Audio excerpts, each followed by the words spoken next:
Hormatly watandaşlar, hemme ýurtda hökman konstitusiýa ýa-da türkmençe baş kanun bar. Şol kanunlar halkyň isleginden uğralyp meclis tarapyndan ýazylýar we gaty seýrek käwat halkyň islegi boýunça üýtgedilýär. Soraman üýtgedilenek. Ýöne biziň ýurdumyzda halkdan soraman konstitusiýa ýokardaky oturunyň isleýişi ýaly üýtgedilip 2023-nji ýylyň ýanwar aýynyň 20-inden bäri prezidenti işden aýryp bolmaýan etdiler. Diňe prezident öz islegi bilen ýa-da saglyk ýagdaýy sebäpli işden aýrylsa ýerine halk maslahatynyň başlygy Häzire Gurbanoğlu ýa-da başga kim bolsa şol prezidentlige geçýär. Konstitusiýamyz garasylyk ýyllary bäri kän gezekler üýtgedildi.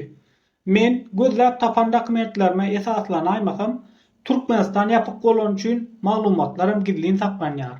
Bu 1992-däki konstitusiýanyň 60-njy maddasy.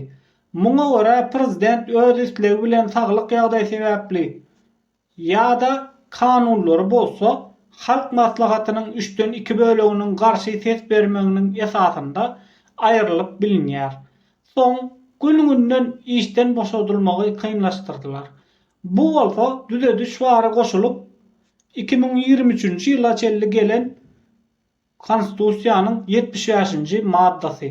Oňa laýyklykda halk maslahatynyň agalarynyň 4-den 3 böleginiň garşy ses bermegi we Milli Geňeşiň agdalarynyň mejlisiň deputatlarynyň 3-den 2 böleginiň garşy ses bermegi esasynda prezidenti işden aýryp bolýardy. Ýöne 2023-nji ýylyň ýanwar aýynyň 20-nde düzediş giredip konstitusiýanyň 75-nji maddasyny düýbünden ýatyrdylar. Onuň ýerine 76-njy maddada prezidentiň özi bir sebäp bilen işden aýrylsa ýerine halk maslahatynyň başlygy geçýär we saýlaw yglan edýärmiş.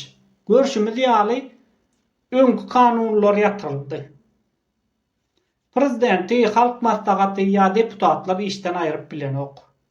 Häzirki hökümet halkdan öler ýaly gorkýar. Şu zatlary şu wagda çelli aýtmadyňyz diýerleňiz bardyr içiňizde. Özüme sizden kömek bolmasa şu zatlary öwrenmäne prosto wagtym ýok. Wagt tap bolanok.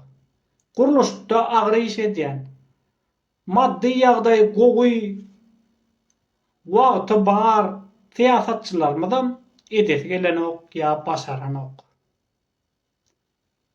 Sag bolun watandaşlar.